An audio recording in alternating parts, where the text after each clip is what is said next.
Board. All right, the time is now 6:30. Members present: Kerry remotely, Kim, Brandon, Dave, Don, and Charles physically absent. Gayatri. A quorum is present. The meeting of the Public Works Committee of Middleton is called to order. First item on the agenda: minutes of 10/14/24. Are there any corrections that members would like made to those minutes? Going once, going twice. I accept the minutes as they have been offered. Second item on the agenda: preliminary plat and concept layout plan for Ziegler Farm Neighborhood PC 2674. Sean, if you'd like to walk us through your memo. Sure. Adding to attendance here.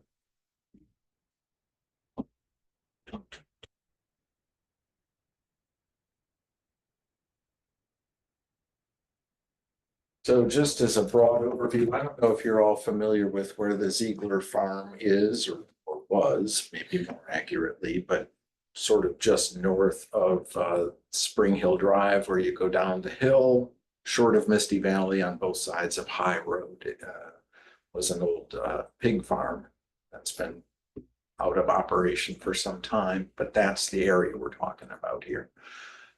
And there was a referral from the Plan Commission, which was looking at the preliminary plat and some concept layouts. And so among the committees that they were seeking some input from is Public Works Committee. And I jotted down that I think probably most pertinent to what Public Works Committee often looks at, which is usually streets, utilities, that sort of thing. We're really, and sort of, I included in the memo all of the referral language, but it really comes down to street network. There was an issue about timeline for upgrading High Road, and that's being taken care of through the budget process anyhow as changes go. And then there's not a lot on utilities, but I think we touched on that just a little bit. So maybe if we can go through these sort of one at a time, you can provide some input and I'll jot it down and we'll get that back to the Plan Commission. And then of course, if there's any other input that you'd want to make the Plan Commission aware of, again, just for the preliminary plat and concept layout alternatives, that would be helpful. So starting at the top, street network. One of my recommendations is street name should be proposed on the plat. I'm okay calling things A, B, and C, but at some point it just gets confusing when minutes start referring to A, B, and C. And then somebody has to remember, oh, A actually became this other thing. So the sooner we can deal with that, the easier it is from a reflection perspective. You know, looking at it, it's not any big deal. So if there's any discussion or not on that. Just question. So again, for those that haven't met me, I'm Matt Brink. I'm the director of land development for Viridian. On the street naming, it's one of the areas that the Zieglers would like some input on to the extent that they can.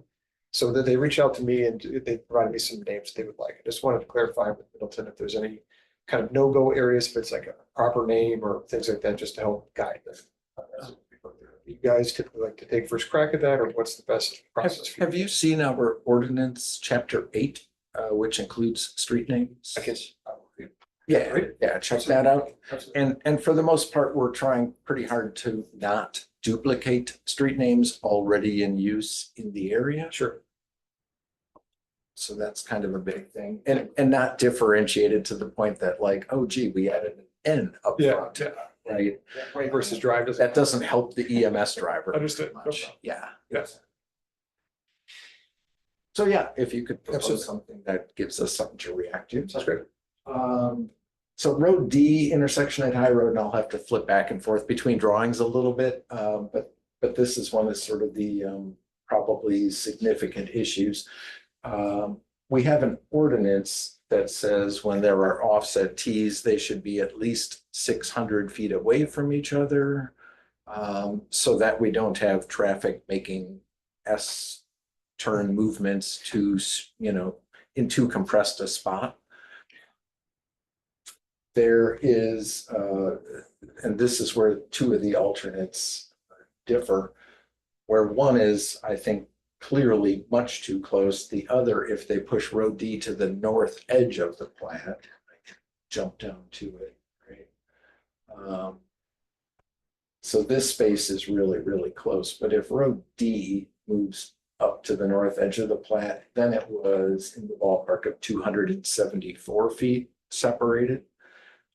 It's still well within 600, but everything has some trade-offs. And I think the Plan Commission already, Mark Opitz is here, City Planning. I think the Plan Commission already endorsed an ordinance exception to favor that. So that the road D would slide from here up to the north edge like this from Keneal Trail. It's still a fair distance from Bellefontaine Boulevard, which is some good news. Sean, would it be all right if I interjected just a couple of comments on that? Okay, and do you all know Wade Wise? Yeah, With Miser Engineering. We are the civil engineer on behalf of Meridian. I would like to just maybe add to that, that when we looked at aligning the street with Keneal Trail, there would be a wetland fill required. And while it is not a major amount of fill that would be required to connect at Keneal Trail, we heard at the Plan Commission meeting and neighborhood meetings from the Friends of Pheasant Branch that any wetland fill they would prefer be avoided if at all possible. The other thing that we would like to mention here too is, I think from planning perspective, and again, from our Plan Commission in our neighborhood meetings, hearing this trail corridor connecting without having to really cross two or navigate two street crossings, really making this the focal point of the trail location. That was the other thing that led us to feel a shift to the north of roadway D is starting to make sense for the stakeholders. Okay. So I don't know if the committee has a leaning or preference one way or the other. This is the current recommendation up on the screen. That's correct. This is an alternate layout, I would say. Just focusing on where road D comes out to Hiram, right? So the base alternate had it sort of one lot down from the north edge, I'll call it, right? So it was Concept, pretty close to Keneal Trail. So that was kind of option one. And then, concept one. yeah, and then option two, we'll call it, now I feel like an optometrist, was to swing this road further north. So it's pretty tight to the plat limits instead of a lot south of that. Okay, I see. And this is the alternate, I would say, I think was endorsed by the Planning Commission in terms of supporting it as an ordinance exception to be determined by the Common Council.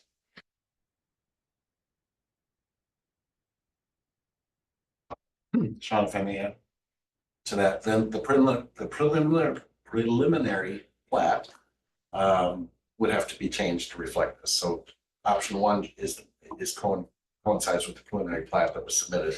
But if you support this option two, then I think that would be enough for them to start working on revising the preliminary plat. That would be my assumption. And if you want to keep the project on track, that would be a good thing to do. Yes, correct. So that's why the Plan Commission kind of jumped the gun a little bit and weighed in on it. Makes sense to do it this way. Yeah. Get it away from that trail crossing. Okay. They also, what was not mentioned is the idea of a wildlife corridor, keeping an environmental corridor intact all the way through across High Road. That was something else that they felt was desirable, so not just a trail, but having kind of a green corridor, a greenway, if you will. Yeah, that's a good map there. Yeah, Eric Sorensen drew this up longer ago, but so I included that too. Yeah, and that is something that we've looked at, that environmental corridor to the north, and we're confident we can make that work. So. Zoom out a bit here again. So then the next issue. Oh boy.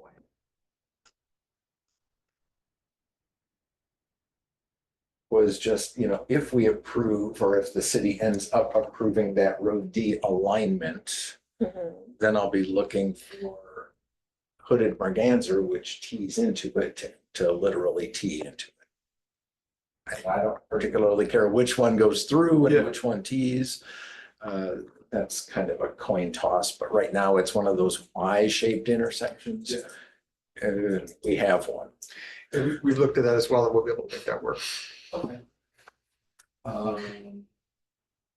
And then there was a question, this is a sort of bigger policy question too, about the Road C connection, which is on the west side of High Road. There are 3 roads that tee into High Road on the plat. It's bounced down.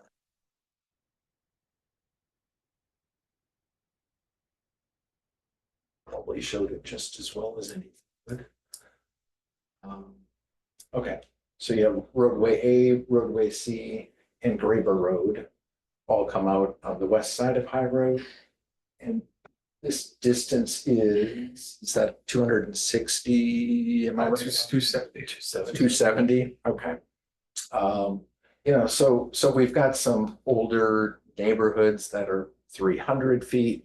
Oh, the 260 sticks in my head that in Red Tail Ridge, further north and east off of High Road, we had approved as the city a plat with sort of similar roadways stubbing out to Bellefontaine Boulevard, and those were spaced at 260 feet. So we had been reasonably happy with 300. We're about to find out if we're happy with 260, and these are at 270. So I wanted to flag that to your attention as a policy question about whether road C should come out or it would almost have to be internally configured some other way to avoid that spacing on High Road. And that's the question here for the committee, if there's a preference. You'd almost have to take C through the outlook or going north. It could be done that way. Because nobody wants it to be a cul-de-sac. No. It would just, have to be internally connected or reconfigured some other way. Go ahead, Carrie. Sean, what do you mean by the spacing exactly? Is it, Sort of center line to center line. So between Graber Road and roadway C and then roadway A. Just Okay. that distance along High Road. got it? Yep. And we have several neighborhoods where that block spacing, for lack of a better word, is 300 feet. And more recently, we approved one at 260. This is 270, so it's in that same sort of range, I would say.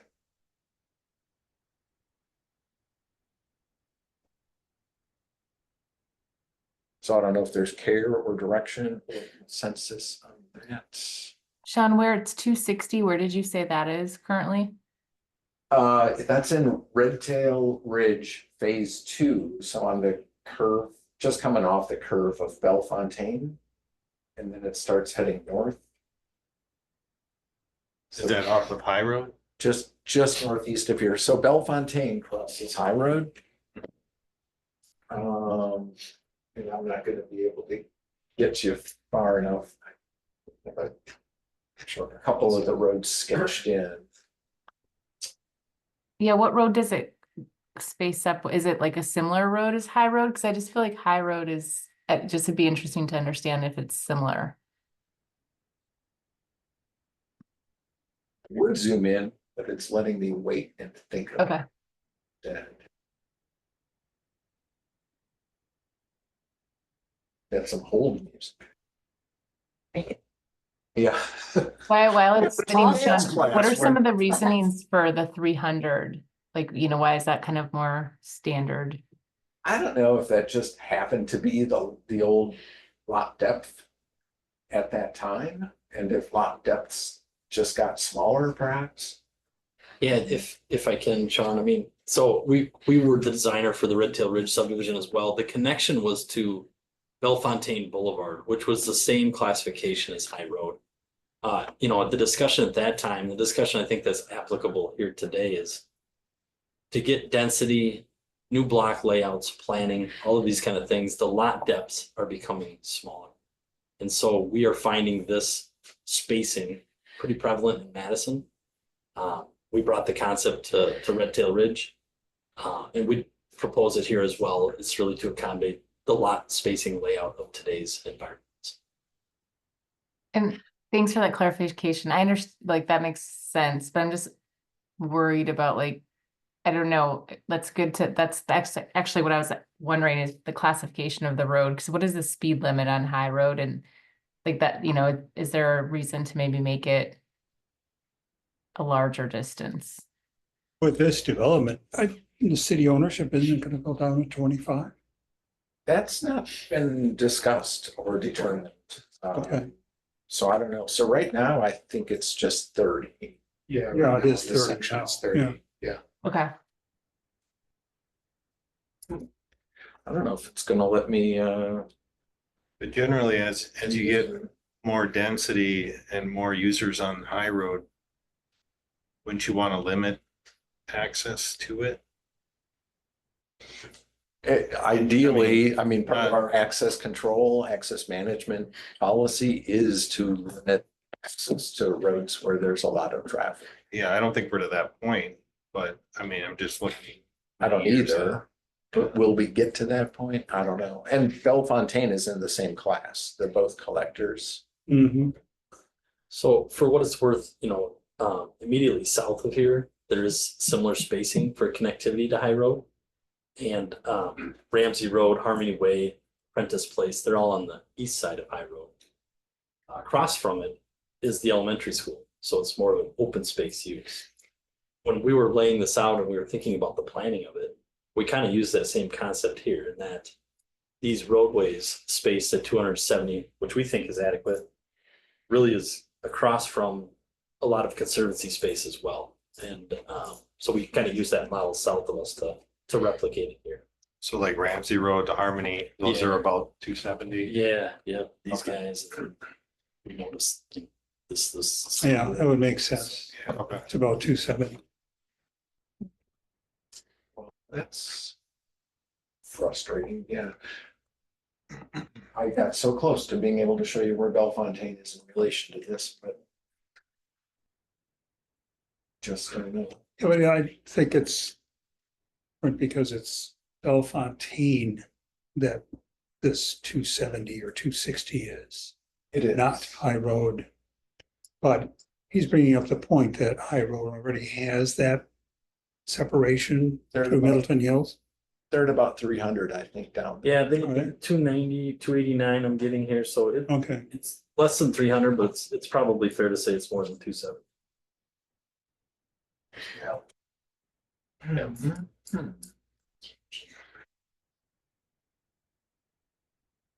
Wait, hold. Yeah, maybe that's what creates my mic. Just try. Bear with me. I'll try to stop sharing for a sec. Close my PDF. Meeting is now in temporary recess.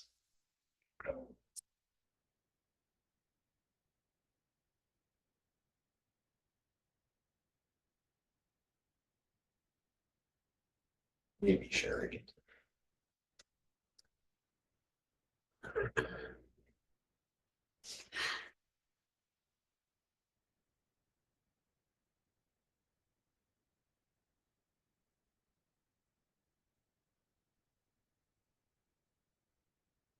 Nice. Yes, I do want to reopen my closed PDF. It hasn't stopped recording, right? No, we're Good. still, the meeting kept going and we're still recording. I just had to drop out the PDF for a second, so so I wanted to, So these standards of 270, 280, 300. Uh, space. We're sorry, members present, Carrie, Kim, Brandon.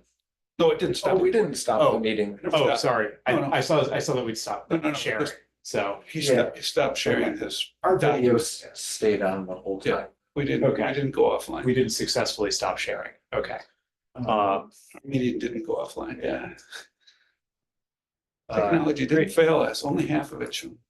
Yeah, just the picture part. It's your PDF. You know. Just-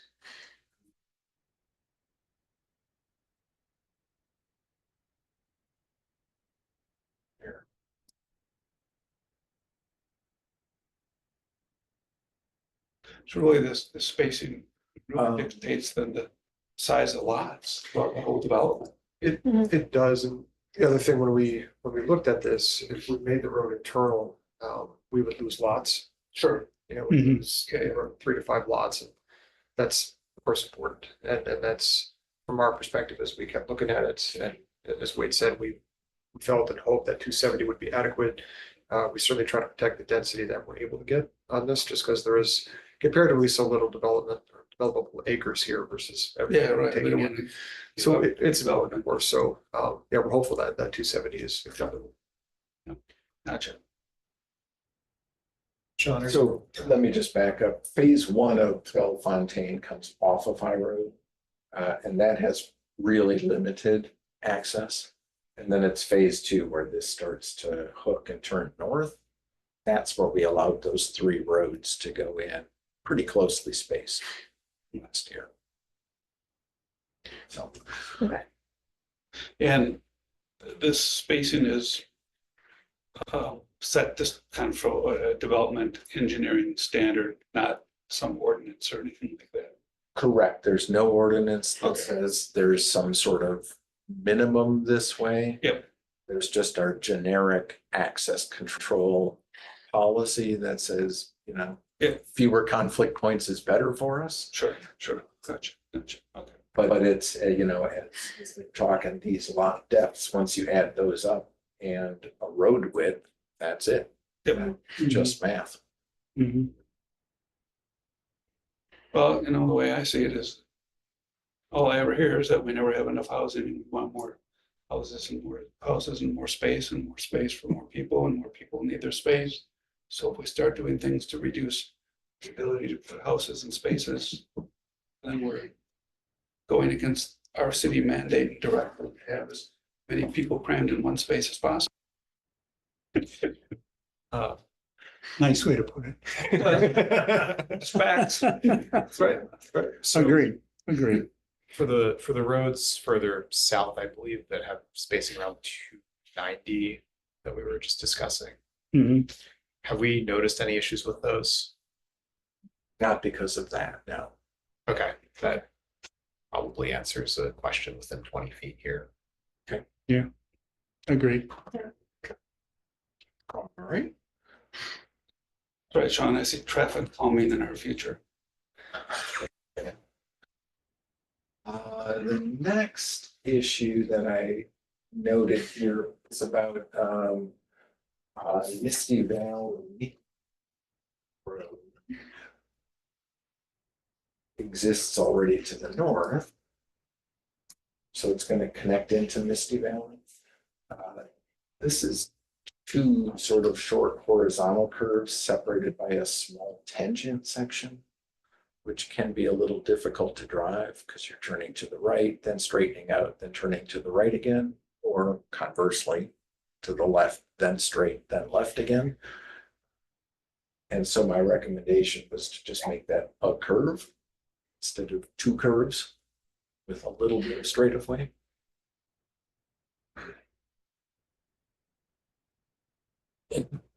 From our perspective, I don't think we certainly don't object to that, Sean. I think we would like the opportunity to study it a little bit further, just because for the group's information, there is an existing water main that is in place through this property and along that alignment. I believe the original tangent section we threw in there was kind of trying to accommodate that easement. But we're open to either. We think we can accommodate either. So. Without losing any lots. Yeah. Yeah, I don't know if how that was laid out. I don't have an alignment for that, but I would think that one broad curve instead of two short curves would get you really close. Totally agree. I think if we had a little flexibility in there just to work with you on that to make sense of where that utility falls, that would be worth that asterisk. And part of that you have to rebuild anyway, right? South of there, we would, yeah. Yes. Down in here, you're relocating that. Okay. Yeah, I just think it's gonna drive better, otherwise people get surprised. That's fair.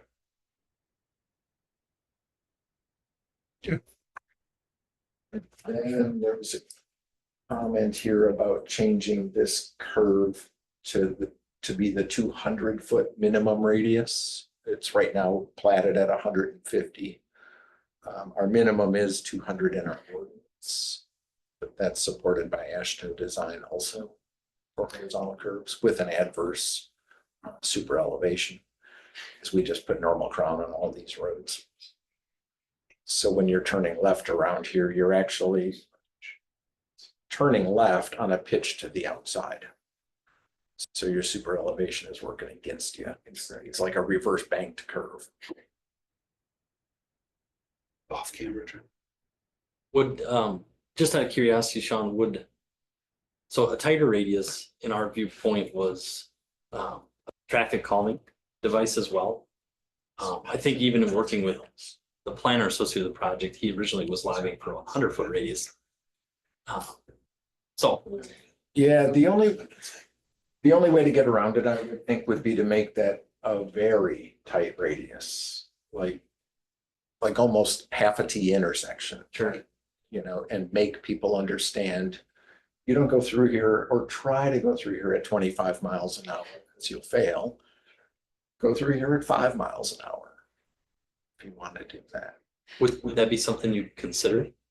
I would consider that. I'm not a fan of it, but I would consider that. It would make more sense if you're trying to calm traffic. I was whipping around there at whatever speed, other than 5, Yeah, would be an issue. if you make it a very pronounced, like intersection type turn instead of a curve. Essentially, Frank Lloyd Wright has that type of a tight radius curve. He really likes it. Middleton Glen and Okay. Card Park rather. That sort In the of park. that sort of curve does also tend to produce a driver tendency to cross over into oncoming traffic while making the turn. Yep. Yeah, they do a racing turn, so they cut into. Yeah, I would expect people to cut the curve if they can see what they're doing. To be Yes. driving on the wrong side of the road. That would happen, I think, regardless of yeah. 200 or They do that in Middleton Hills, I'm certain. all the time. Yeah. So, Right.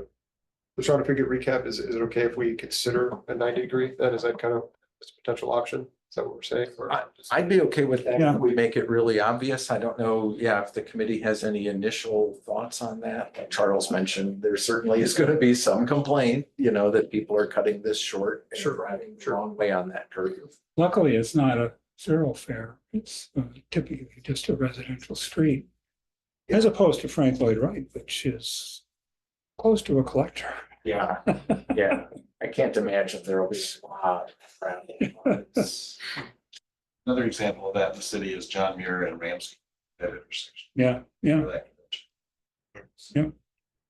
So I don't know if the committee has, I have no objection to it. I'm good with that. okay.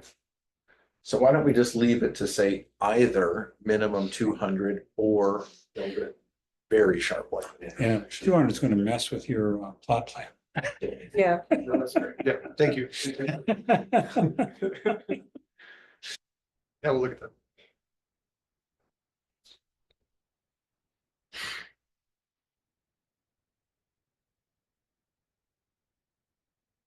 So that was everything I had about roadway network kinds of stuff. At least in my memo. Is going back to planning referred this, did you refer to whatever the acronym is, but SWUB? Stormwater utility, and how this is going to affect Five River committees, Pond? Public Works, Parks Board, Conservancy, Ed Bank Transit, Water resources. Water Resources. But So that's- water resources did Right, get that. Okay, all right, fine. That would be my only concern. They, Sustainability Committee also has looked at yeah, okay. their own coalition. 2 and 4 are probably both related in respect that they're phasing sorts of issues. I just want to make sure that when we set up phasing, number one, it works for utilities. So water and sewer are growing out in a logical sort of way. And also that whatever stormwater management features are needed to support that phase are in that phase. Absolutely. Not some future phase. But then also that construction vehicles, I will propose starting in phase 1 to go out Graber Road to Parmenter Street instead of on High Road. But I have plenty of feedback that there's enough construction vehicles on High Road. And so the more we can get to take the easy route instead of the through neighborhood route. Will be better. Yeah, High Road has a lot. It does, yeah, and there's no great alternative. Right. Not We for are that, asking that, not for red tail anyway. Yes. well, we're asking that they go north on Pheasant Branch to K when the opportunity arises with that connection. Oh, Chris.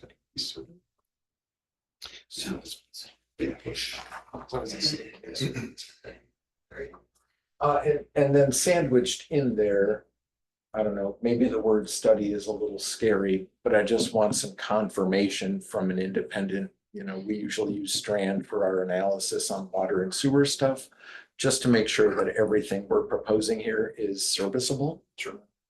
Hopefully expect that it will be. Yeah. And it probably will be more of a memo level instead of a full report level. Sure. Recommend that gets looked at so we don't accidentally miss something. Definitely. That the network makes sense. And I know Wade, you've already laid out all the networks. So Yeah, I'm wondering if it makes sense, recalling Red Tail Ridge, if it makes sense to engage Strand sooner than later.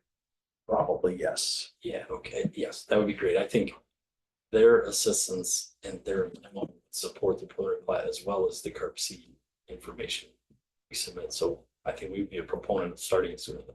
Yeah. So partly I wanted to make sure the roads, like say road C isn't going to move, right? Yeah. Or that road D is viable. Then figure out the network, then figure out that it works. Absolutely. And they go a little bit hand in glove, but I think from what I'm hearing tonight and what the plan commission already said, we're probably pretty set with roads layout wise.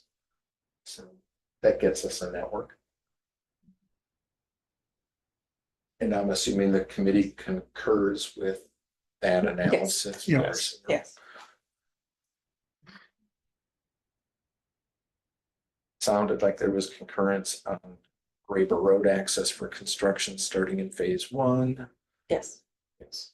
And the last thing that I have on the list here was because the referral included consideration of timing, but this is the capital budget was already recently proposed to the Common Council from the Finance Personnel Committee with a change that would fund design of this portion of High Road from, say, the bottom of the hill up to Greenbrier in 2025 for planned construction in 2026.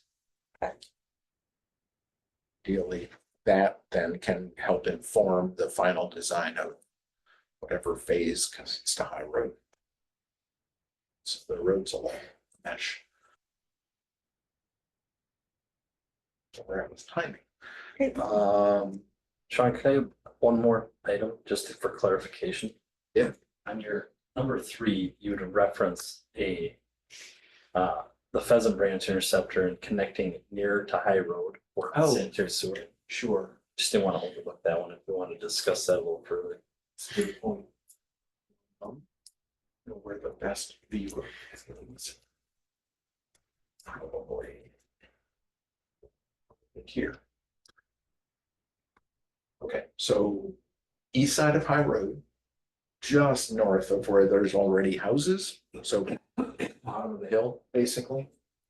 The proposal right now is to come out of that sort of east side development with sewer that would tie into a sewer manhole in our Pheasant Branch interceptor at the end of the dead end stub of, what is that, Whittlesey Road? And part of what we're thinking is that's a lot of sort of crossing of wetland area. And if we can make it work, it might be better to tie in at this manhole instead, which is closer to High Road and a little bit higher, easier access, I think. Not certain of that myself yet. But that's the recommendation, to look into that, because at first blush, it looks like tying in here would be better. So, and from our perspective, if we could add a few notes that we continue to consider that, there were some advantages to the connection where we proposed, in that the depth of it might allow connection for part of Red Tail Ridge to be considered as part of this. And it looks like the sewer shed for the interceptor might have included some of that area as well. So we started with the deeper run sanitary just to leave our options open. So we'd like to make that. Yeah, I don't want to try slamming the door on anything here. It just looked like we could get at this easier. Yeah. Okay. So I'm certainly willing to look at that more and talk with Strand about. Perfect. That's what we're. Pluses and minuses. That's exactly. That's great, thank you.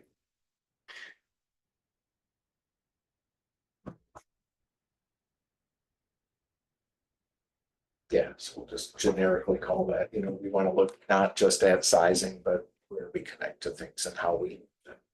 So that would be fine. Anything else from the committee or from Matt? Not for me, no, thank you. Input we should give to the Plan Commission. TIA is further down the road. I'm a little bit uncertain to what degree, what are our trigger points now with our new zoning code? I Okay, don't remember what triggers a TIA and what doesn't. I guess check into that just to make sure, because there's gonna be there's complaints already, and it's just gonna grow. Complaints I'm about. sure Lisa gets it every day. Yeah, right.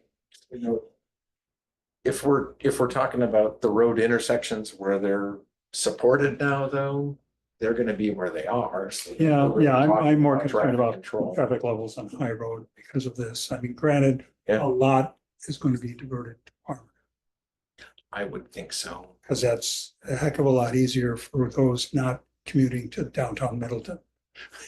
And once Bell Farm Phase 2 connects Yeah. Bellefontaine out to Parmenter, Yeah. that's gonna take some traffic back off Right. of High Road.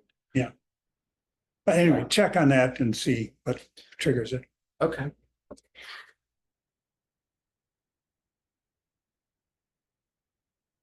There any comments from members of the public present who have not spoken?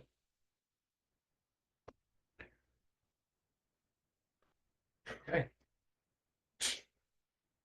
So I don't know if you wanted to wrap all that consensus into a motion or just let it be input to the Plan Commission by consensus. Can we do that? Leave it as input to the plan commission by consensus? I don't think at this point we need a motion. Motion almost dictates that this is the way it's gotta be. Sure. So, No one threw anything at me that landed. And it's consensus.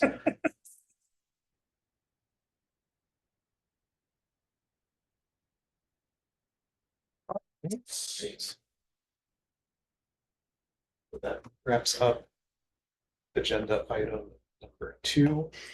Thank you for joining us. Thank you guys very much. Appreciate it. Good to see you guys. Thank you. And let's move on to Franklin Avenue reconstruction final design. Sure.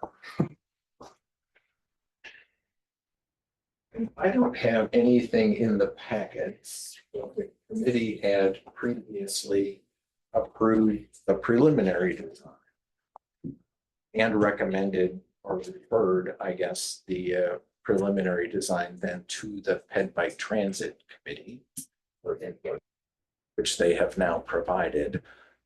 And their advice is to add 5 raised pedestrian crosswalks on Franklin Avenue at either side of Park Street, Park Lawn Place, and then obviously just the west leg of Branch Street.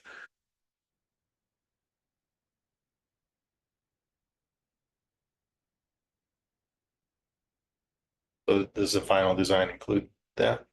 It doesn't, we don't have it in our scope to do that. So this can go 2 ways, I think, now that we have 2 committees that have offered design input. The Public Works Committee can either accept that and say, yes, let's make that part of the project, in which case I want to get a hold of Dan Perry over at Beerbicker, who's on the call tonight. So he can hear this directly too, to ask him to put together a proposed amendment to include that extra design, because I think we're going to start getting into relocating storm sewers. That's a pretty flat road out there, so we're going to start playing with drainage at those intersections. And then that in turn is going to have a construction expense to it. So the budget that we've turned in and is in the hopper right now for capital budget, we'll want to talk with the council quickly about amending that as fast as we can. Kind of extra cost are we adding for that? I don't know. And it's going to depend in part on how much extra curb and gutter, how many extra curb ramps, and how much storm sewer we're dealing. Mhm. I just don't know yet. I was gonna say, just my last finance commission meeting, unless there's money somewhere within this universe that we don't know about, I don't think there's any money in this. No, it would be a trade-off, I think, typically where you'd have to say, okay, well, we want to do this on Franklin Avenue, so let's not do this on a resurfacing project. And we'll trade those dollars once we know them. Or to take it out of surface treatments, like chip seal, crack fill, that kind of thing. And say, we'll do a little bit less of that because we want to do something else here. I guess one of my other questions would be, is there like any kind of standard to this type of thing? It just seems sort of like, yeah, this is a good idea, or not a good idea, this is our idea, let's just do it. But are there standards for this kind of thing? We don't have a policy that helps guide where we want to install these and where we don't want to install these, which would be helpful. Yes. We have that on other traffic calming kinds of things too, unfortunately. Yeah. Where people say, oh, just put one of these in. Yeah, oh, yeah. Well, I don't Right, know right. if that's our highest and, most important need right now. So for stop signs and signals, we have warrant analyses.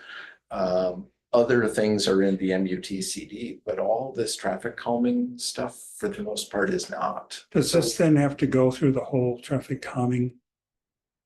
No, the city can do traffic Oh, calming because on it's- its own initiative. Especially with new construction. Exactly. Yep. Okay. We can, as the city, just decide to do traffic calming. And this isn't clearly is not traffic calming, right? These are stop controlled approaches to intersections. This is about giving some prominence to the crosswalk to drivers, what I don't know is what net effect that has in terms of safety, because we don't have a big safety problem here that I can find. And so, part of it is, Has there where in the neighborhood- city do we want these things? Has there been neighborhood requests, or is this coming more from committee commission? There are people who actually live in that area who say, hey, I want this. I haven't heard of a request for traffic calming on Franklin. I don't know if the alder there has. Again, you said it wasn't for calming. In this case, it's just to make the crosswalks more prominent because they're stop intersections. Carrie's got her hand. Yeah, Oh, Carrie, you are our liaison to Pet Bike and Transit. Yeah, I can maybe help a little bit with the discussion that we had at the PBTC meeting. So basically this like Franklin is a biking corridor, right? So there's cyclists on the street as well. And also the committee talked about pedestrian safety. And because this street is located near schools, right? There's just a lot of pedestrian activity. There was a lot of discussion about, just as Sean said in the meeting notes, is like to really help elevate the crosswalk so that pedestrians are seen. Because although it's stopped, right, like there's not always visibility for pedestrians. And so part of our kind of complete streets program, like trying to really encourage more pedestrian safety, this is why like the committee recommended this particular street to have the raised crosswalks. And it's like kind of, also we have to kind of start somewhere, right? Like it would be good to really, if we have a complete streets policy, and to kind of start to move in that direction of implementing some of those guidelines. And so when we have an opportunity to do that, that's where, we should start to try to do different things, other things than we have in the past. So I'm gonna just make a suggestion for, as we're looking at this, because money is a concern in the budget. Maybe we want to do this where we break it out as if they're all done versus if just the one near Sauk Trail Elementary School is done.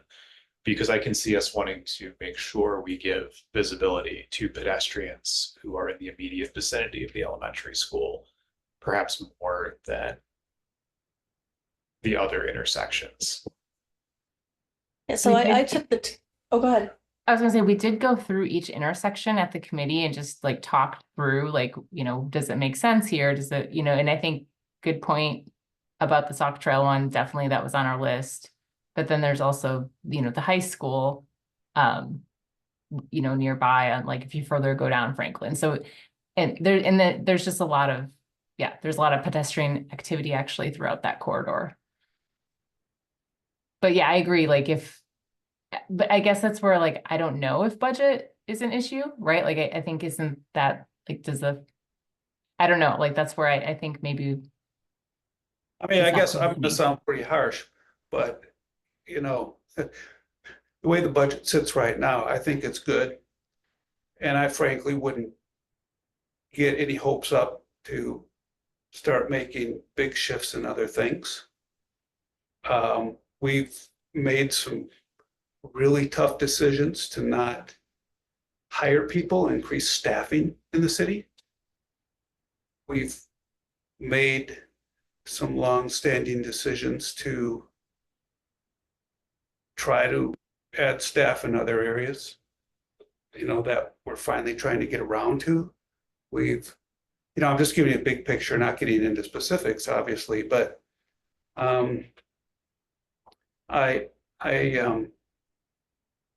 this just seems like last minute and kind of out of nowhere. It's like the budget book has just been published, and then here's this, and we don't have any idea what the cost is.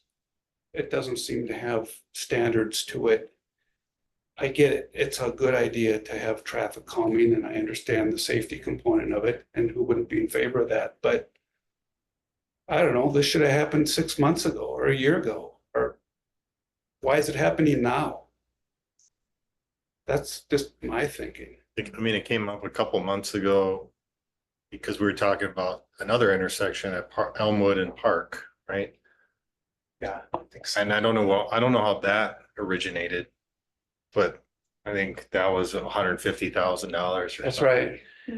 And then we're like, well, why don't we do this when we're actually reconstructing the streets if we're gonna start adding it Uh-huh, after the fact? uh-huh. So then we started, I think that's how this started. Okay. But then now $150,000 per intersection, that are talking 5 intersections, that could have a, that adds up. Oh, and I don't think these are in that ballpark of No. cost. But I don't know, how much drainage gets affected, and that can drive cost. If it were just raising a crosswalk, probably 10 grand each, right? Just throwing a number out. In that ballpark, probably, right? And then when we start adding storm sewer or shuffling curb lines around to make that all drain, it can double that. So So it's still, 50,000 becomes 100,000, it could be in that range. it's 150,000. So I think instead of dealing with hypothetical numbers, there's no reason not to see what the actual costs are on a granular intersection by intersection level, and then make the call based on, just how much chip sealing are we giving up in order to do this, that sort of thing, instead of just doing a flat no at this stage, because it may be feasible for us to do one or more of these intersections. I believe Mark had his hand raised. Yeah, I simply was, you're asking, is this coming up now? This committee actually referred the preliminary design to Ped Bike Transit. Oh. That's actually, That probably when we. that's exactly why, well, and I think as part of any street plan, I think the intent now is to refer to Ped Bike Transit for input. So the Ped Bike Transit Committee took this issue, took Franklin Avenue and said, well, is there anything that can be done, as Carrie noted, to Okay, improve pedestrian and bicyclist safety? And that's That's what was the impetus for the time. If we Part of what I wait, think what does that- it do to schedule? If we wait, what does it do to schedule? Our goal is to still get this bid in winter, so December, maybe January. Although I gotta fall back to now and find out if construction of this had to get bumped to pay for design of High Road, because that just got bumped up.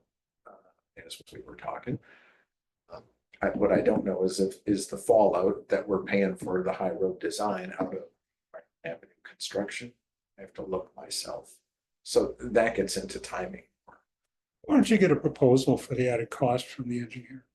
Yeah. Added cost for the design. I think. And if he can come up with some preliminary costs while he's developing that engineering cost as well, because he's got to know pretty much what he's got to do to give you an engineering cost. So therefore, he should be able to, as good as engineering estimates are, we all know how good they are. What do you mean? Ours have always been We're holding you to 100,000. But yeah, I mean, let's see what we can come up with, and then, he'll have that back to us for the next meeting. Hopefully. Well, Yeah, we could ask him, he's on the line here, so, yeah. Yeah, Dan, how long would it take you to prepare the scope change to add that into the contract? I mean, that wouldn't take too long. I would think at a week and a half. I mean, I gotta have it to you by the end of next week for sure. Yeah, so we could get that into that'll be November 11th meeting then.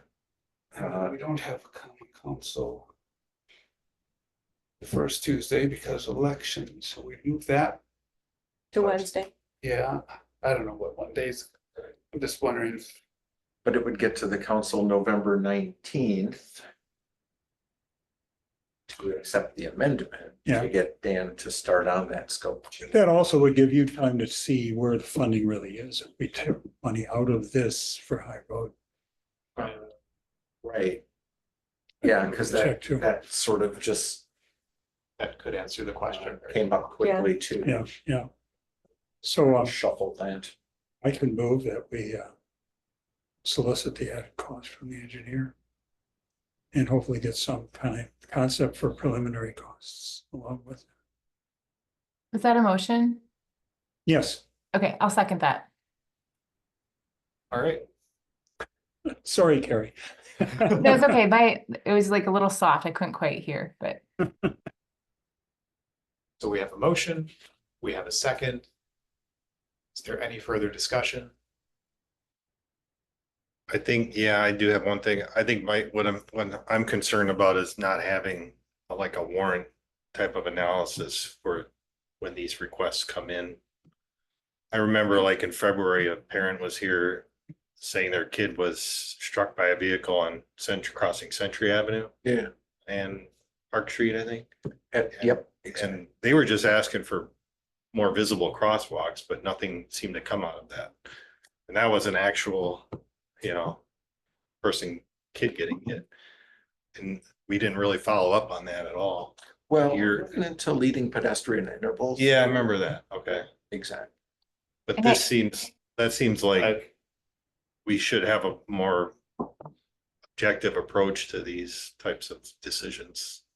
That's been the I hard think part. that's, Go ahead. oh, Karen. sorry. I was just gonna say, I think that's why, like, I think I agree with you, definitely that's not a good situation, but I think that's why when we are redesigning streets, that's why we're asking these questions, right? Like, cause it's a little easier to do some of these pedestrian safety and traffic calming things while we're redesigning streets. But I definitely agree, like, it would be nice to have something to refer to each time this comes up, but I think that's why it's really important that we try to do what we can when we're redesigning the streets.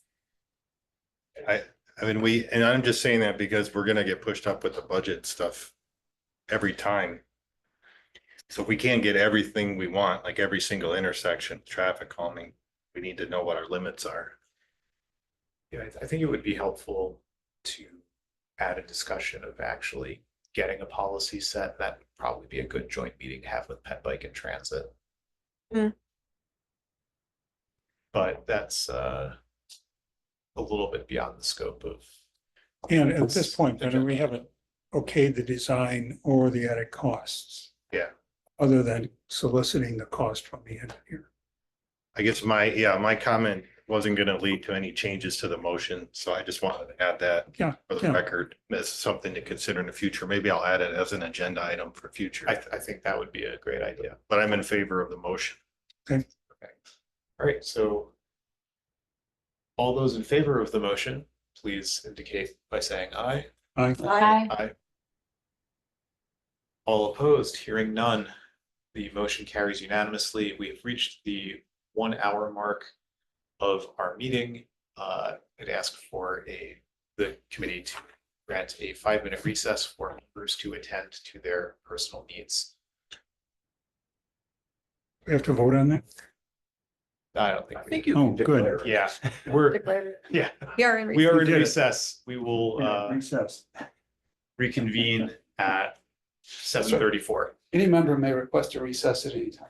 Recessity, that's it. A recess, Recess. Yes. a recessity. I like it. For a lot. I was waiting for that. And that's the bald truth. They just keep coming. There today, go out tomorrow. Oh, Mark, I've missed that. It's been a while. Oh, It's been a while you're since too kind. we've had some good ones sort of floating Oh, around. I wouldn't say they're good ones. It doesn't matter. It's just, it's just been a while since we've had some, so Well, I miss them. Planning commission meeting, you've got Kurt versus Mark. it does happen. Sometimes I get on a roll with the puns though, and it's really good. So it's been a while. There's a group called Talk or something like that online. It's a group of guys that sort of dad jokes. Yeah, And I only recently came across them like about a week ago. And now Facebook is pushing, knows that I'm interested. But today there was one that says, one guy says the other, I have a fear of elevators, but I'm taking steps to avoid it. oh, of course. All right, well, enjoy the rest of your meeting.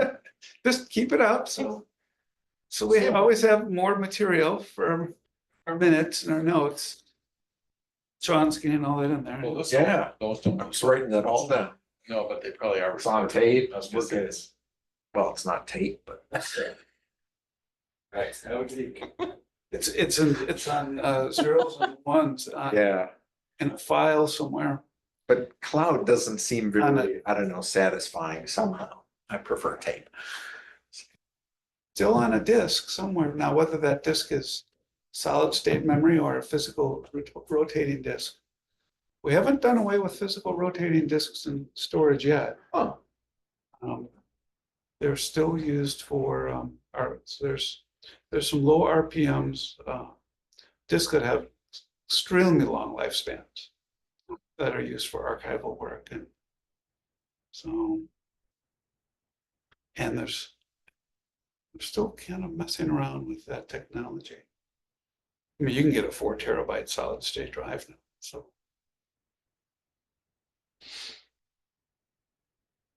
Just pretty amazing. For the cost.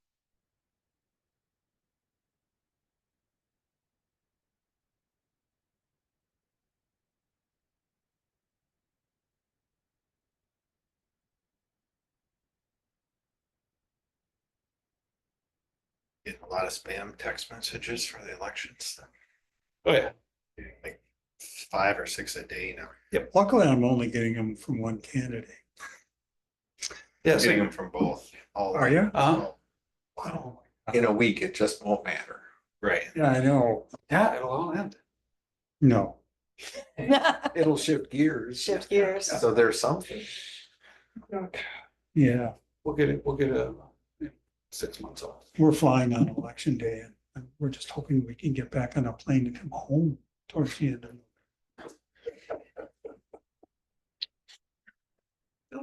Wouldn't be travel. See a reason why election day would be a travel day. No, it wouldn't, it shouldn't be an issue, but you never. I mean, Should be a light travel day, yeah, actually. Yeah, it's the holidays that are, well, I don't think the tickets were any cheap.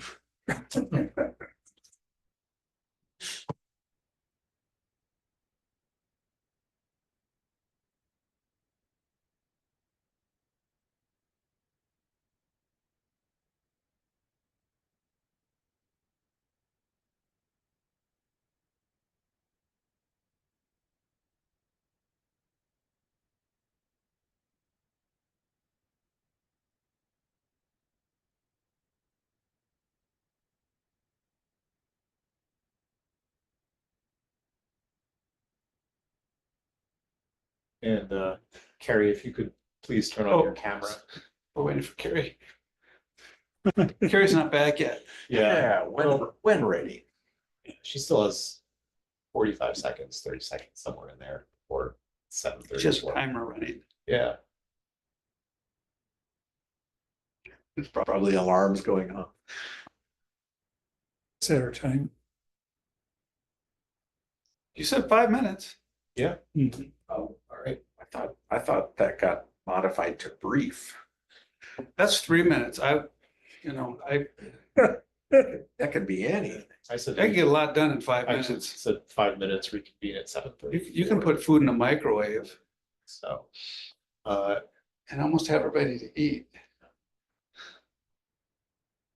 all right, Carrie, if you can hear me, please turn on your camera. If not, you'll. I bet, give her. There we go. Hey. There she is. I'm back. Hey, the time is now 7:34. Members present: Carrie, Kim, Brandon, Dave, Don, and Charles. A quorum is present. The meeting is back in session. Recess has ended. Agenda item number 4, noise ordinance. Sean, if you could please just. Sure. I think it was in some correspondence with Alder Haniro. She was wondering if we're going to enforce our noise ordinance on certain state holidays. But we don't observe those state holidays, just our ordinance says we don't allow noise on certain holidays. But it misses some city holidays. So it seemed the easiest way to deal with this is to just change our ordinance to say that we allow noise, construction-related noise during certain hours on certain days, but excluding city holidays, and leave the states and feds out of this.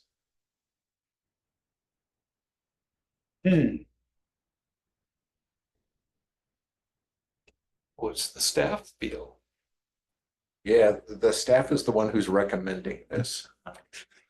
So I feel like I don't particularly worry about Columbus Day because we're not off that day. Just because some other government agency is, we don't stop work from happening. So which holidays are we actually talking about, where it's a city holiday but not a federal holiday, vice versa? Yeah, so federal holidays, Washington's birthday, Juneteenth, Columbus Day, and Veterans Day. But the city doesn't observe any of those. But the city does have off the Friday after Thanksgiving, and state and federal governments, as far as I can find, don't. So why would you limit noise the day after Thanksgiving? Because the city's off? no, if somebody were to call and complain, we wouldn't go out and measure it because we're not working. We're not here. Oh, it could be a private construction. Right? They'd call the building inspector who would say, today is a holiday, I am not working. They could call the police. They could call the police. I don't know if, well, maybe the police would say, hey, if you don't mind, go knock it off. Right, I mean, the police can the police can enforce an ordinance. Has it been an issue? I have no idea. I was just asked if we're going to go and enforce that thing, and I said, no. I think I remember from the chicken ordinance argument, police were somehow involved with a decimeter, but I can't remember for search. Chicken ordinance? Oh, you remember the chicken ordinance Yeah. that passed? Yeah, okay. That debate that consumes like, I wish Mark was here for some puns. uh, Yeah, I guess, I'm sure the police can enforce any ordinance that be well within their jurisdiction. I support the staff recommendation. It probably could, yeah. I don't know that Washington's birthday ever rises to my level of thought at all. Or the day after Thanksgiving, either, for that matter. Yeah, then we're just not here. Yeah, It's not like it's some big deal nationally. and it's contractors and the city are probably the biggest offenders. We'll go with contractors more than anything. Actually, city, state, and federal roadwork projects are exempted from this. Oh, really? Yep. Okay.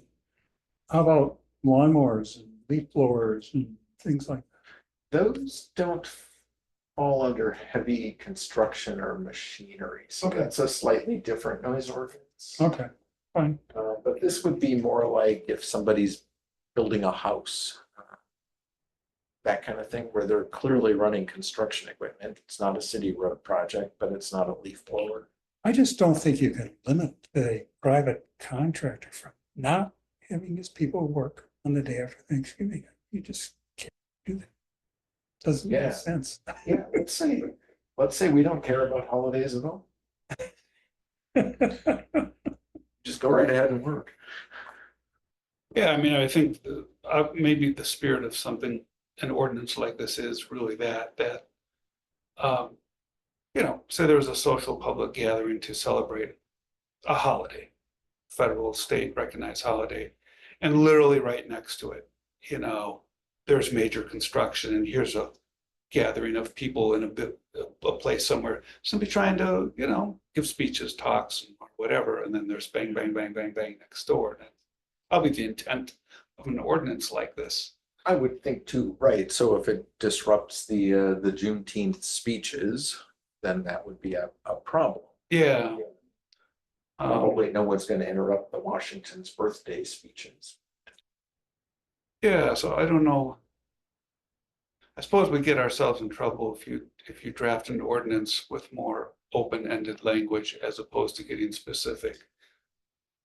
But you know, you'd want to say, we just wouldn't want heavy equipment, machinery, and noises to be disruptive to the observance of a national holiday event or whatever, where there's a public gathering or something. Which is a fair point. I guess I hadn't thought of that. I was thinking like, what am I going to enforce? I don't even really know when all the federal holidays are. So I That's really all I would be thinking is, you know, is Carrie, You- Yeah, I was wondering, also, it says between the hours of 7 AM and 6 PM, Monday through Saturday. So then on Sunday, can you be doing things at 9 PM on Sunday? Nope, they can't make any noise except between 7 and 6, Monday through Saturday. Unless it's a federal or state holiday. So they're saying you can't do anything on Sunday? Right. That's kind of strange too. No, it's probably typical of many I cities. think that gets more into what Dave was just saying is, people have some expectation of peace and quiet at some point. And so we set hours and days where we say, yeah, there ought to be some opportunity to just relax, even if you're outside or with your windows open.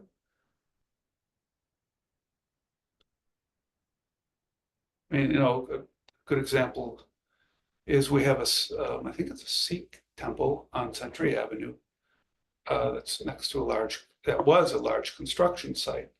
And their observances aren't based on Saturday or Sunday, some other time frame. Oh.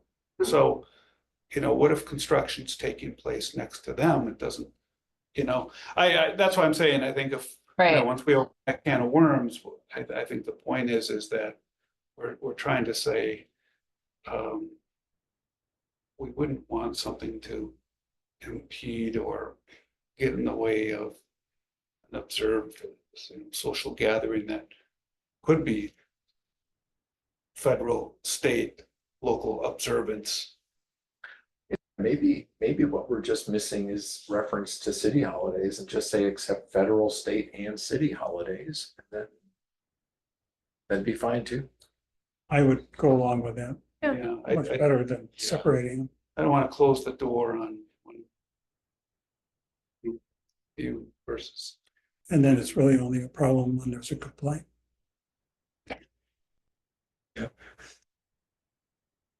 I guess we can include in that just a little bit of language to make sure that in the event that the building or that the noise ordinance delegates to non-police city staff enforcement for volume, because this city staff who aren't police will presumably not be working on city holidays. Yeah. Just to make sure that the ordinance has that enforcement power on those days for the police spelled out. Well, there must be something Yeah, already. Yeah, you would think so. Oh, I'm sure the police can enforce an Yeah. ordinance. That's, Yeah, yeah. I can't, I mean, I think the police probably get involved in a lot of ordinance stuff more often than they care to. Yeah, they'd probably Yeah. prefer to defer to building inspection, but on the Friday after Thanksgiving, I guess that just won't be an option to them. But that's also probably maybe more of a L&O discussion point as well. I just want us to find that for them. Let Eleanor work on that for a while. We're on it. They're on it. Send it to us, we'll discuss it. So we have a motion for state, federal, and city holidays. I'll make that motion. And do we have a second? Lauren will second that. All right, we have a motion, we have a second. Do we have any further discussion? Hearing none, all in favor, please say aye. Aye. I, Aye. All opposed? Hearing none opposed. Motion carries unanimously. On to agenda item number 5, committee liaison appointments. And so this would be a discussion of recommendations to make to L&O for any alterations.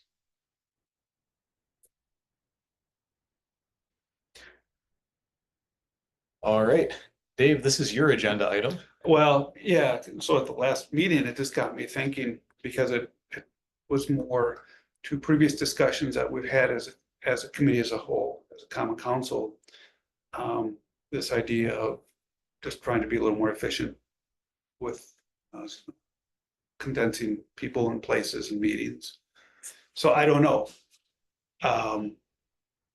If we already have a crossover liaison just by accident or by not, then why would we have to go out of our way to appoint another person? So for example, Conservancy and Lands, I'm on CLC, then why now, do we have to have Charles going to CLC if I'm on it?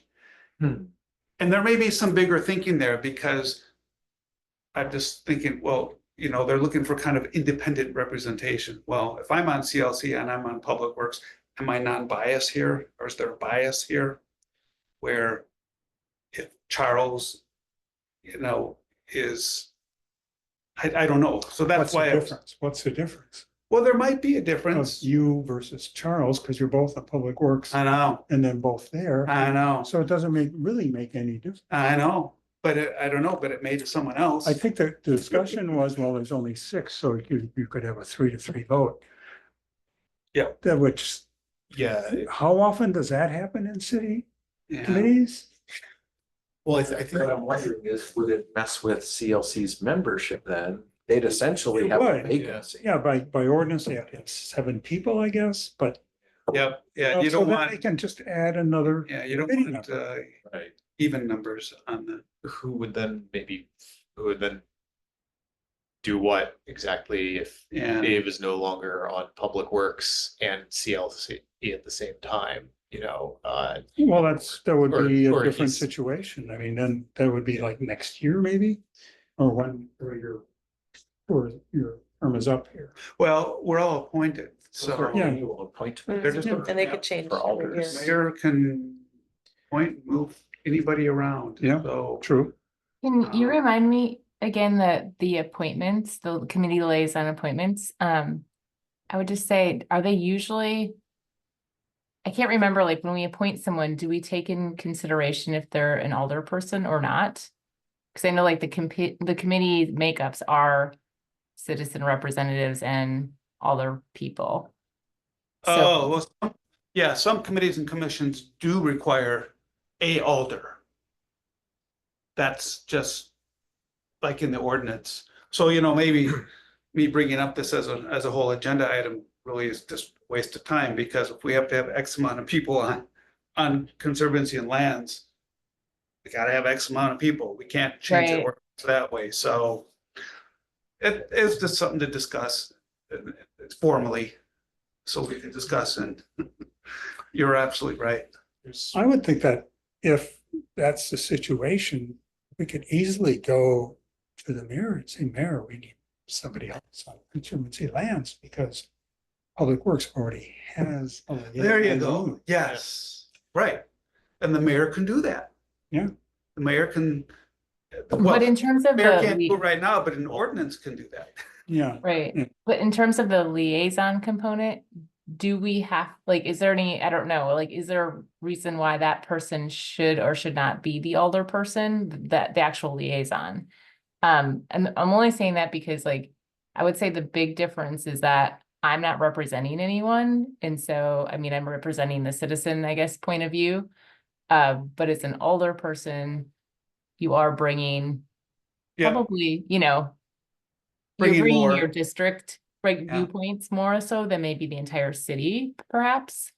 So I'm just wondering if that, like, I don't know, is there any, like, No, I think you're right. That's what I mean. It plays into it. So Yeah, start tweaking it too much.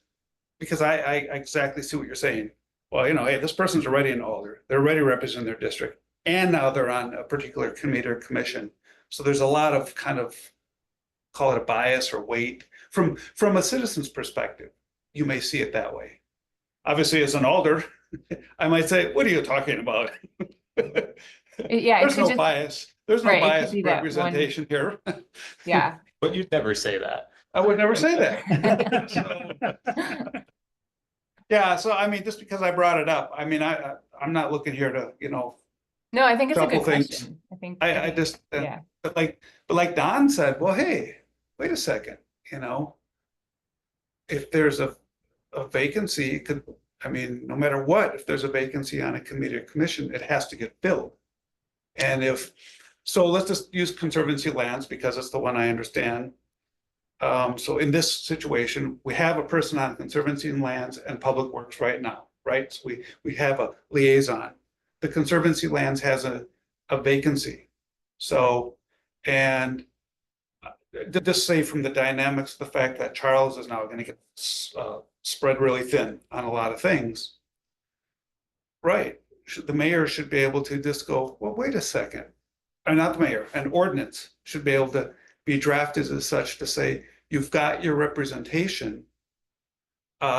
Mayor, now you go do your thing and fill that vacancy on that committee commission. But to Carrie's point, there is maybe not as much, there might be some bias with me because I'm representing a district, I'm representing, as opposed to being a citizen. So, But if you, right, are not appointed to Public Works next year, that's right, the mayor can, then we've lost our CLC rep. yep, But in the meantime, the mayor has appointed another person to be on the CLC. yep. So now you have a They vacancy. have to get kicked out. So does Ah. CLC have to have an alder? Yes. I Sure, assume. sure. So Every city committee needs. You're the one alder at least, for I it. think. Yep, so if the mayor pulls me off it, which isn't unusual, the mayor's gonna drop another alder and say, oh, hey, guess what? Dave, you've never had any experience, say I get reelected, and, oh, you've never had any experience, you've never been on L&O.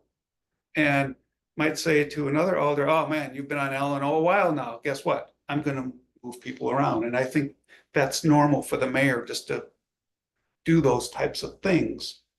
Unless, really, yeah, oh yeah, I mean, there's discussion with the alder. I think there are some alders that maybe have knowledge or expertise on a particular area, and the mayor's content to leave them alone.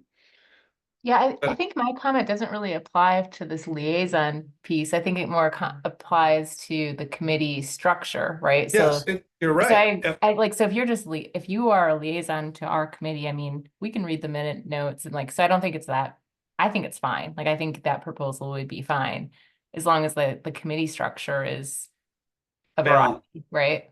well, every year committees change Yeah, yeah. they, based on the mayor and people, aging out. yep. Is that Yeah. literally or figuratively? Yes. So I don't, personally, I think in this case, we don't need two people from Public Works there. And she could easily appoint someone else to be on that committee. She could. Yeah. And again, so I'm just saying, the only reason I brought the whole thing up was this very early discussion that we had as a common council, just looking for ways to be more efficient, that's all. Yeah. Yeah. I think that's great because we don't want to burn out our volunteers, right? Right. Yeah. And and so I think of, wow, you're a chair and you're already doing stuff, and now, oh, guess what? One more. Because nobody volunteered, you got drafted. Well, I got press ganged into it by the ordinance. Yeah, right, the ordinance. Well, So, so we'll just make you guys work more. is this something that Public Works doesn't change the ordinance to make this happen, do they? No, we but I defer to don't even Eleanor. know how the logistics would work. And how to Because do it. there's a lot of musical chairs. Yeah, it is. included. Every year we do Yeah. this. Shelves, And so, I mean, just because you happen to be on CLC, that's right. next year we could have Exactly. an alderman who's on head bike transit instead, right? So But if the then, mayor backfills. but then does on Claire then go TLC, off head bike transit? I think there's a, I think then there'd there's, be a vacancy. I think there's a solution here that ropes in something that this committee has kicked around shipping off to LNO for a while now. And that is to standardize the process by which liaisons are placed on other committees. Because Public Works has 3 liaisons and 3 different actually 4 processes, because CLC has 2 possible ways for a liaison to be appointed. One by default and one by the chair's appointment. So I think it would make sense for us to refer to L&O a request to standardize the process of liaison appointments from Public Works Committee. Pick one process, make us live with it, and just go forward from there when they send back their proposed language. Isn't that already there? No? One of ours is the chair or designee. One of ours is a chair appointment. Yeah, One of ours is to be chosen by the membership. yeah, and one of my fellow alder, Aniro, was looking at this language. Cause I remember just from one of our meetings, and it was like, okay, it would be nice to standardize language across, and maybe that would help us in sort something. Why don't we ask Eleanor to do that? Standardize our language on appointment. That's what Charles says. Yeah. The kid- So that's your motion, Charles? Yes, with one caveat, no proposed solution can make the chair by default serve on all 3. All right. I was gonna second, but I won't that. I have a question. Can't we just appoint Dave? No, then there'd still be a vacancy on CLC. Yeah, see that, Yeah. that's what, Be 2 people. that's what got us here. I thought I was 2 people, and I said, Dave, you can't be 2 people. So that's what got us here in the first place. I don't actually think that Wait a second. that Can't there be a vacancy and have it get filled? And there's 2 Daves in this room, so There you I, go. Oh, sorry. Yeah, Dave Lorman, but like, couldn't we appoint you and then, then the CLC just has to fill the vacancy? Yeah. Yeah. But next year, that vacancy, we might have to kick a person off of CLC next year then, actually, because Public Works still will appoint a liaison and they can't have too many members. you know what, Sean? I want to force this issue. Let's do it, Dave. well, I think it's a good issue. It raises some questions. It maybe gives this call the city or common council another way and some flexibility to help the mayor look at this process. And that's really what I'm trying to look at here is just that, okay, there's a vacancy, we're short on people, what can we do that is clearly very legal and very fair to everybody, so we have proper representation, and just maybe there's a way we can come up with this some magic. Also, to Charles's point, our 3 committee liaisons, it should be a standard procedure, not 3 separate ones. Yes. Make it the same way, Technically, it's choose. 4 Yeah. different processes for Yeah, this. yeah, right, yeah. So that's the motion. Yes, I'll second. with the one caveat. With the that chair. chair, fine. And Yeah. the chair doesn't be that person. I like seeing my kids sometimes. Overrated, Joe. Hey, they'll be grown up. Yeah, yeah, then you'll wonder why you never see him again. So Great. we have a motion We have a second. Do we have any further discussion? All those in favor, please indicate so by saying aye. Aye. All opposed, hearing none. Motion carries unanimously. Thank you all.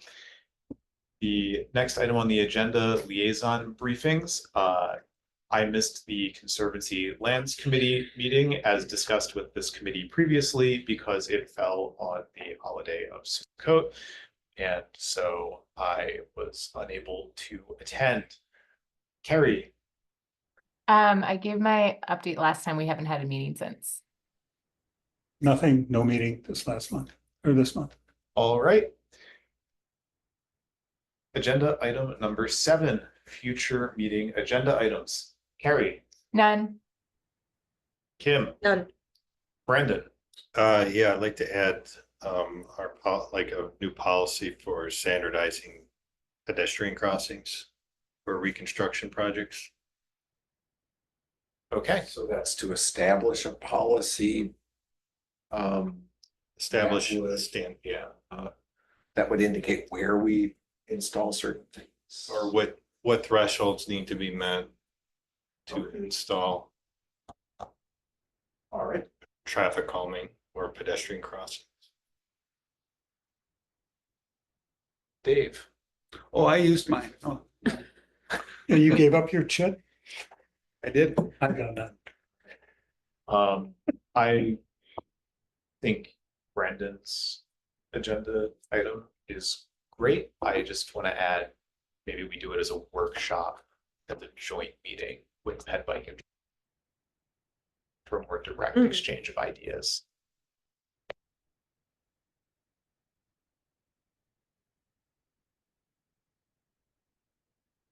I have no other proposed agenda items at this time, so we have reached the end of our noticed agenda. The meeting of the Public Works Committee is adjourned. Thank you, everyone. Thanks. Good night, everyone. Thank you. Right. Bye. There are Dave's here. We're about to have a spicy Eleanor. Easier way to do it is full liaison. There are 2 Daves in the room. There are. There's also gonna be. More than enough Daves to go around.